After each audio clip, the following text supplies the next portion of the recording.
গৌর যার প্রাণধন ঠাকুর নরোত্তম প্রেম ভক্তি চন্দ্রিকায় বললেন, জীবের সাধন স্মরণ লীলা তাহাতে না করো হেলা, কায়ে মনে করিও সুসার, মহাজনের যেই পথ তাতে হব অনুরোধ, পূর্বাপর করিয়া বিচার। এটা ভজনযোগ্য দেহ, বড় সাধনার জনক, সৃষ্টির শ্রেষ্ঠ জনক, এই দুর্লভ মানব জনক। এই জনক পাপ করবার জন্য নয়, ভগবানের সেবার জন্য। যেমন ভগবানের সেবা দেবার জন্য বাগান থেকে ফুল চয়ন করে তাতে চন্দন মাখিয়ে গোবিন্দায় নম বলে গোবিন্দের চরণে দিই। যে ফুলটি ভগবানকে নিবেদন করা হলো তাকে কি বলে? প্রসাদী ফুল। সেই ফুল নাসিকায় যখন গ্রাণ নেওয়া হয় তাকে বলা হয় কৃষ্ণ অঙ্গগন্ধ। এগুলো নিত্য ভজন। তো ফুল যেমন ভগবানকে নিবেদন করলে সেটা প্রসাদী হয়, ঠিক তদ্রূপ তোমার এই দেহকেও গৌর গোবিন্দের চরণে নিবেদন করো। তাহলে এই দেহকে যদি আমি গোবিন্দের চরণে নিবেদন করতে পারি তাহলেই হবে আমার এই দুর্লভ মানব জনম সার্থক, নচেত নয়। এই যে আজকে মধুময় বৃন্দাবন করেছেন, আপনারা দূর দূরান্ত থেকে বৈষ্ণবেরা এসেছেন। কেন এসেছেন? যেখানে হয় নাম যজ্ঞ, যেখানে হয় লীলা যজ্ঞ, সেখানেই আমার ভগবান বিরাজ করেন। মদ ভক্ত যত্র গায়ন্তি তত্র তিষ্ঠামি নারদ। হে নারদ, আমি সর্বক্ষণ বৈকুণ্ঠে থাকি না, যোগীর হৃদয়েও থাকি না। যেখানে আমার ভক্তরা একত্রিত হয়ে আমার নাম লীলা গুণ রূপ স্মরণ করে সেখানেই আমি সাক্ষাৎ বিরাজ করি।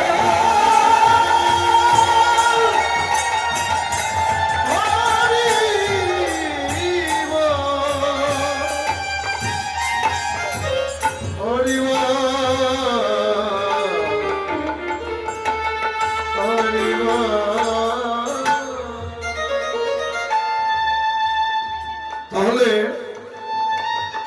প্রথমেই তদচিত গৌর চন্দ্রিকা মধ্যাহ্ন লীলা সূর্য পূজার কথা আমার গৌরের মনে পড়েছে। তিনি মধ্যাহ্ন লীলা মনে করে ব্রজভাবে তিনি বিভোর হলেন। এই যে গৌরের ভাব বৈষ্ণব কবি নয়নে দেখলেন। হেমশয় অতি গোরা, অতি গোরা। হেম অর্থ কি? সোনা। শয় মানে হলো চেয়েও, সোনার চেয়েও অতি মনোহর গাড়ি আমার গৌরাঙ্গ রূপ মাধুরী। এই জগতের সোনা এটা হলো প্রাকৃত ধাতু, আর আমার গৌর সোনা অপ্রাকৃত। এই অপ্রাকৃত কোন বস্তুকে প্রাকৃত ধাতু দিয়ে তুলনা করলেই অপরাধ হবে। তার তুলনা কেবল তারই সাজেন, তুলনা নেই তার ত্রিভুবন মাঝে।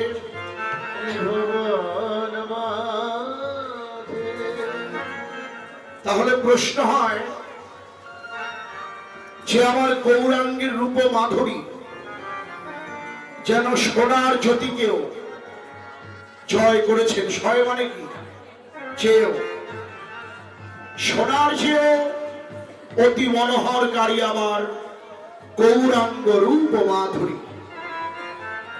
হে বৈষ্ণবগণ মায়েরা, বৈষ্ণব কবি আমার গৌরাঙ্গ রূপের পাশে এক খণ্ড স্বর্ণকে উপস্থাপন করেছেন মাত্র। কেন বললেন? তিনি দেখলেন যে এই জগতের সোনার যে বৈশিষ্ট্য, তার সঙ্গে আমার গৌর সোনার একটা মিল রয়েছে। যদি বলেন কেমন মিল?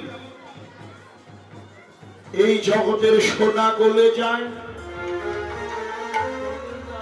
কখন গলেন? যখন ওই সোনার সঙ্গে সোহাগা মিশ্রিত করে তাতে যখন তাপ দেওয়া হয়, সোনা গলে যায়। ঠিক তদ্রূপ আমার গৌর সোনাও গলে। যদি বলেন কখন গলে? সোনা যেমন গলে যায়, ঠিক আমার গৌর সোনাও গলে। যদি কোনো ভক্ত তার অন্তরের ভক্তি সোহাগা গৌর সোনায় মিশ্রিত করে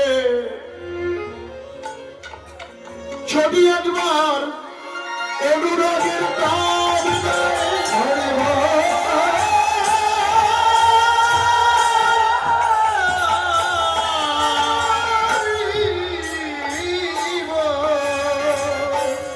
আমার গৌর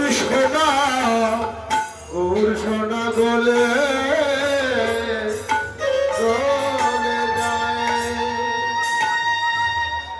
জয় রাধে। তাহলে কি? ভক্তের ভক্তি সোহাগা। ভক্তি, ভক্তের বড় সম্পত্তি হলো ভক্তি। এই যে আপনাদের অন্তরে ভক্তি আছে বলেই ছুটে এসেছেন আজকে দূর দূরান্ত থেকে এই নিত্য নব বৃন্দাবন ধামে। তাহলে প্রথম ভক্তি, দ্বিতীয় হলো অনুরাগ। অনুরাগ না থাকলে এই বৃন্দাবনে আসাও যায় না, এখানে এসে বসে থাকাও যাবে না। এটা হলো অনুরাগের লক্ষণ। ওই যে শ্রী নরোত্তম ঠাকুর মহাশয় বলল, জল বিনু যেন বিন, বিন মানে কি? মাছ। দুঃখ পায় আয়ুহীন, প্রেম বিনু সেই মতো ভক্ত। যেমন জলের অভাবে মিন ছটফট করতে থাকে, যতক্ষণ না পর্যন্ত সে জলের সন্ধান না পায় ততক্ষণ পর্যন্ত সে ছটফট করতে থাকে। ভক্তের লক্ষণটাও তেমনি। প্রেম বিনু সেই মতো ভক্ত। ভক্তি এবং প্রেম এই দুটো ছাড়া ভক্ত থাকতে পারে না। যেখানেই ভাগবত পাঠ, যেখানেই নাম কীর্তন, যেখানেই লীলা কীর্তন, সেখানেই ভক্তরা ছুটে যায়। ভক্তের মন ছটপট করে যতক্ষণ না পর্যন্ত সে প্রেমের সন্ধান না পায়। তাই তো এই যে আপনারা ছুটে এসেছেন, আর এই বৃন্দাবনে এলেই প্রেম ভক্তি লাভ হয়। ভক্তের সঙ্গ করে করে যারা অনুরাগী বৈষ্ণব ভক্ত, তারা ছুটে যায় বৃন্দাবনে। ওই বৃন্দাবনে গিয়ে তারা ভাবে যে আমরা কোথায় গেলে ভক্তের সঙ্গে পাবো, আমরা কোথায় গেলে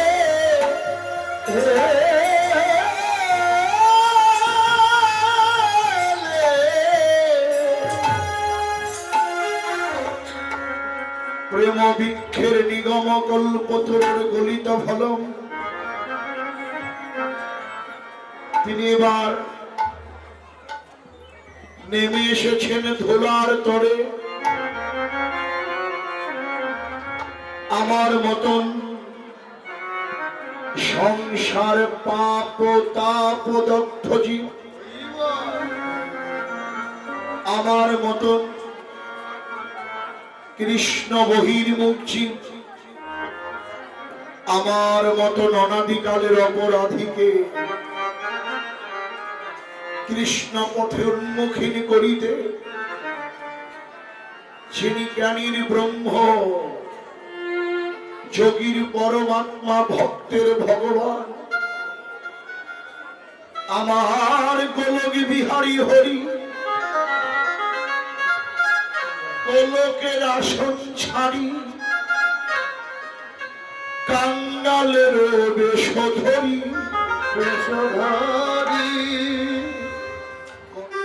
প্রশ্ন হয়, ওই রূপ দেখে এত আনন্দ হবার কারণ? সে আমার কিসের মূরতি? আমার গৌরাঙ্গ মহাপ্রভু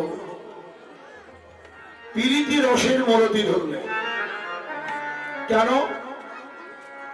জীবের কুরতিকে নাশ করিবার জন্য। তাহলে এই পীড়িতি রস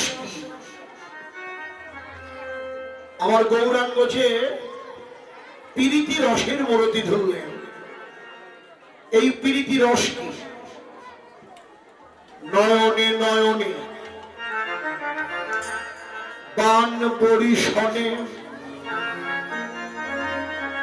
তাহে উপচিল পি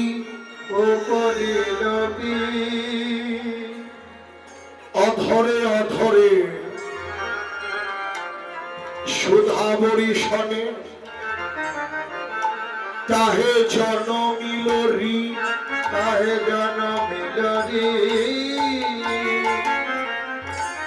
হিয়ায় হিয়ায় প্রেম আলিঙ্গনে তাহে উপজিল টি,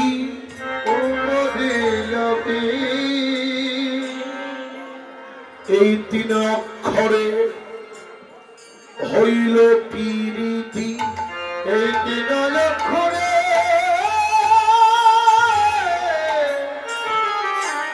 হইল পীড়িতি, হইল পীড়িতি।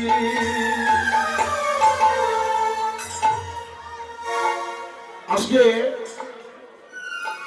তিনি পীড়িতি রসের মূরতি ধরলেন। কারণ কি? জীবের কুরতিকে নাশ করবে। কু মানে কি? খারাপ, যেটা মন্দ, যেটা ভালো না, তাকে বলে কি? কু। রতি মানে কি? ভালোবাসা। ভালোবাসা গাঢ় হয়ে রতি নাম হয়। রতি গাঢ় হয়ে প্রেম আখ্যা হয়। প্রেমের সার মহাভাব জানি। মহাভাবের মূর্তি হলেন শ্রীমতী রাধা ঠাকুরানী। তাহলে কু মানে খারাপ, রতি মানে ভালোবাসা।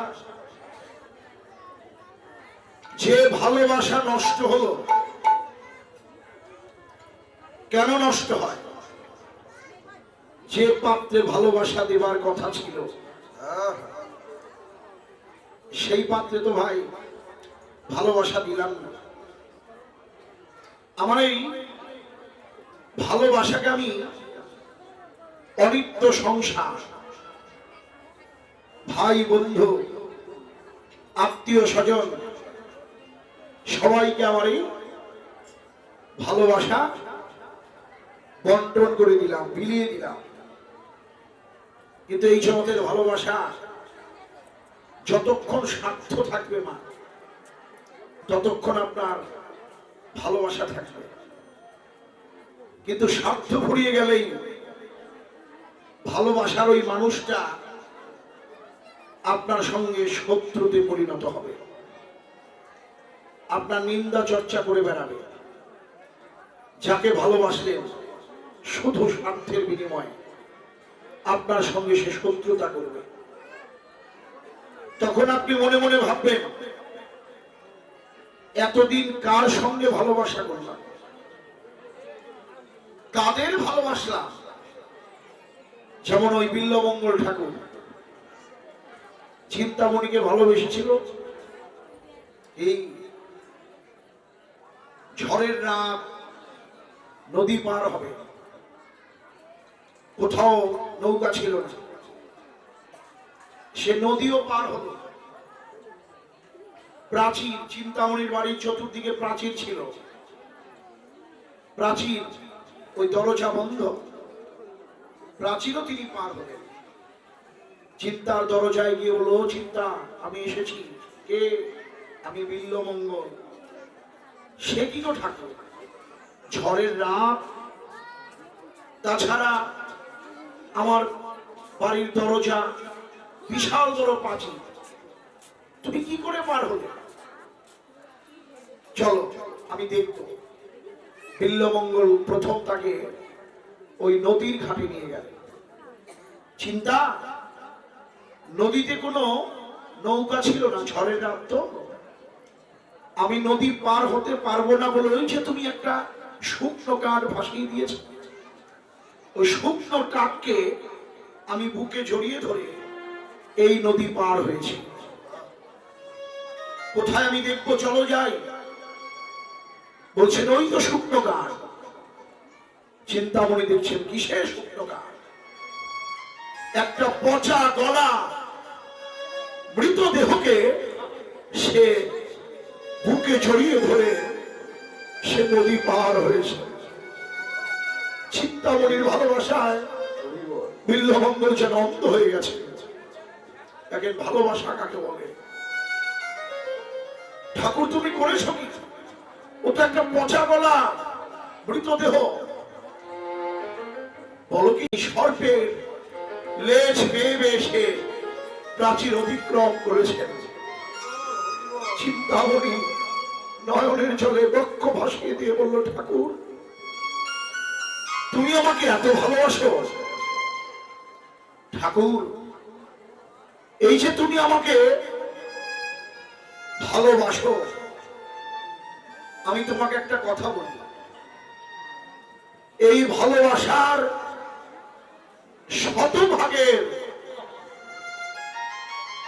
শতভাগের এক ভাগও যদি তুমি গোবিন্দকে দিতে পারতে, এতদিনে তুমি গোবিন্দের চরণ লাভ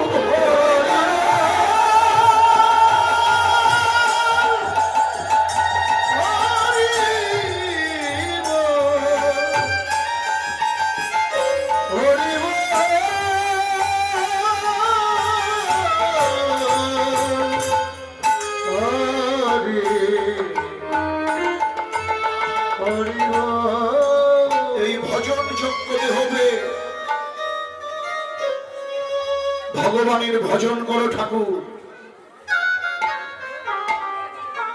বিল্লমঙ্গল সেদিন চিন্তামণিকে ছেড়ে বৃন্দাবন চলে গেল। যাবার পথে এক বণিক মহাশয়ের বাড়িতে মধ্যাহ্নে ভজন করলেন। কিন্তু ওই যে তার কুলস্নায়ন, তখন বললেন, হায় হায়, আমি বণিকের সহধর্মিনীর দিকে কোন নয়নে তাকালাম, আমার নয়ন তো আমি ভালো করতে পারি না। বলল, মা আমি তোমার কাছে একটা জিনিস চাইবো, তুমি কি দেবে? কি? তোমার চুলের কাঁটা। কাঁটাটা নিয়ে বিল্ল ঠাকুর এই যে কুলস নয়ন, এই নয়নই আমার ভজনের বাধা। আমি এই নয়ন আর রাখবো না। সে ওই বণিকের সহধর্মীর চুলের কাঁটা দিয়ে তার নয়ন দুটি অন্ধ করে দিলে। অন্ধ নয়নে ভজন যোগ্য দেহ পেয়ে বড় সাধনার জন্ম পেয়ে আমি একদিন তারে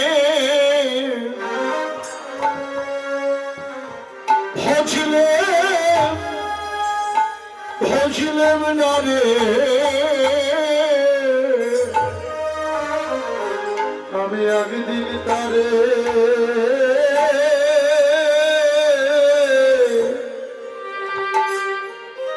ভজলে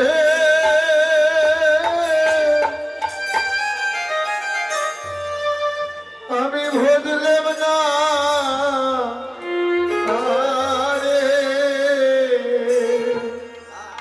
জীবী নিত্য কৃষ্ণ দাস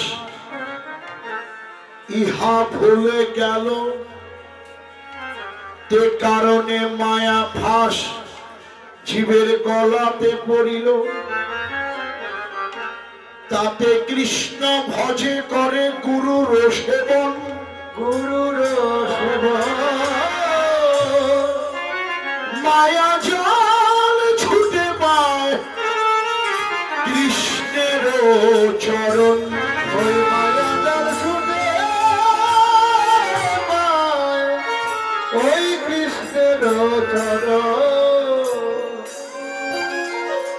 আমি সর্বভ্রষ্ট জীব, কোথায় ছিলাম, কোথায় এলাম, আমার কি কর্তব্য আর আমি কি করিতেছি। ভগবানের দাসত্ব করবার জন্য এই পৃথিবীতে আমার আশা। ভগবানের দাসত্ব তো করলামই না, সারা জীবন শুধু মায়ার দাসত্বই করলাম। সংসারের ঘানি টানলেও তো অভাব ঘুচে না বাবা। তারপরেও ওই সংসার থেকে কিঞ্চিত বেরিয়ে এসে ভগবানের নাম করো, গুরুদেবের দেওয়া মন্ত্র জপ করো, গুরু কর্ম করো, প্রতিদিন ভজন করো। সারাদিন কাজ করলাম, সকালবেলা নয় একটু আগেই উঠলাম, ভগবানের চরণে একটু ফুল তুলসী দিলাম, গীতার দুই একটা শ্লোক পাঠ করলাম, এবং হাততালি দিয়ে করতাল নাই, খোল নাই, কিছু নাই, তাতে কোনো অসুবিধা নাই। একটু হাততালি দিয়ে কৃষ্ণ নাম করেন, করে আপনি আপনার গুরুর দেওয়া মন্ত্র জপ করলেন, ফুল তুলসী গোবিন্দকে দিয়ে আপনি কর্মে চলে গেলেন। সারাদিন কাজকর্ম করে সন্ধ্যাবেলা আবার প্রভুর চরণে মাথাটা নত করে দিন। সময় নাই বললে হবে না, হরি নামে আমাদের বেশি অধিকার, সময় করে নিতে হবে। কি ওই যে বলেছিল না, হাতে করো গৃহকর্ম, মুখে বলো হরি। অনায়াসে দিতে পারবে ভব নদী পারে। সংসারের কর্ম করে ওই সংসারের ভাগে আমরা যদি রাধা গোবিন্দ জীবন চলে